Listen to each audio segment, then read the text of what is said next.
નથી આપવામાં આવે તો ઇન્સાનિયત ક્યાં રહી? અફસોસ કે તમે રક્ષણનું મૂલ્ય નથી જાણતા. નાના નાના સૂતરના આ રેશમના 2 તાતણા કટ્ટર શત્રુઓને પણ મોહબ્બતની જંજીરોમાં જકડી દે છે. આ તો અમારી ખુશકિસ્મતી છે કે મેવાડના બહાદુર મહારાણીએ મને પોતાનો ભાઈ બનાવ્યો છે ને બહાદુર શાહના સગંજામાંથી મેવાડને બચાવવા મારી મદદ ચાહી છે. આ અરજ નહીં, હુકમ છે. એક ભાઈએ પોતાની બેની રાખી સ્વીકાર્યા બાદ કોઈ પણ વિચાર કરવાનો હોય? કદાપી નહીં. આ તો આગ બગુદી પાડવાનું આમંત્રણ છે. તાતા રખા, હિન્દુસ્તાનનો ઇતિહાસ કહી રહ્યો છે કે રાખીના બંધને એક બહેનની ઇજ્જત ખાતર હજારો ભાઈએ પોતાની જાનની કુરબાની આપી છે. હું દુનિયાને બતાવી દેવા માંગુ છું કે હિન્દુઓના રસમ રિવાજો મુસલમાનો માટે પણ એટલા જ પ્યારા છે ને એટલા જ પાક છે. કોણ હિન્દુ છે ને કોણ મુસલમાન એ હું સારી રીતે જાણું છું. તાતા રખા, હું જે કહી રહ્યો છું તે ખુદાની મરજી મુજબ કહી રહ્યો છું. તમે ભૂલી રહ્યા છો. તમે બધા એક જ પરવદિગારની ઓલાદ છો. હિન્દુઓના અવતારોએ તમારા પૈગંબરોએ એક જ માર્ગ કાઢ્યો છે અને તે ઇન્સાનિયતનો, નેકીનો. કુરાન શરીફમાં પણ સાફ સાફ લખેલું છે કે પોતાનું સર્વસ્વ ધન અને શક્તિ અપાહિજો માટે, ગરીબો માટે, જરૂરિયાતમંદો માટે, ગુલામીની જંજીર તોડવા માટે જે ખર્ચ કરે ને એ જ સાચો ઇન્સાન છે.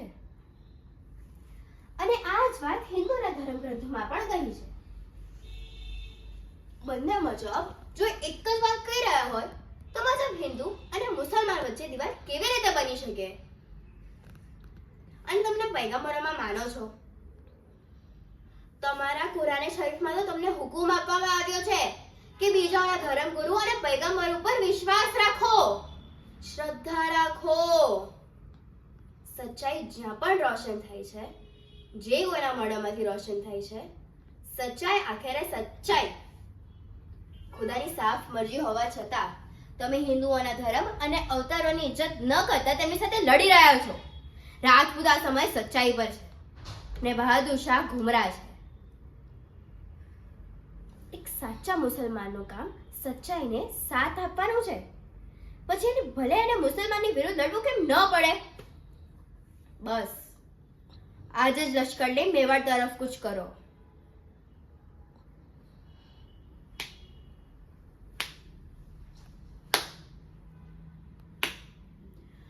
એક હતડે તો પહોંચી પડાશે હિન્દુ બેગ, પણ અત્યારે મારા માટે મારી બેનનો રેશો દુનિયાના બધા જ સુખો, ધન, દોલત, શક્તિ અને સલ્તનત કરતા પણ મહાન છે.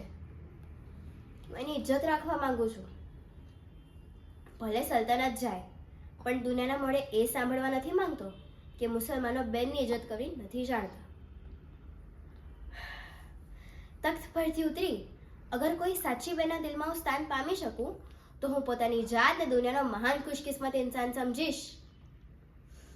બહેન કર્માવતી, તમારી આ રાખી મને એ જ શક્તિ બક્ષે છે જે આજ સુધી રાજપૂતોને દેતી આવી છે. તાતા રખા, હિન્દુ બેગ, જલ્દી ફોજ તૈયાર કરો.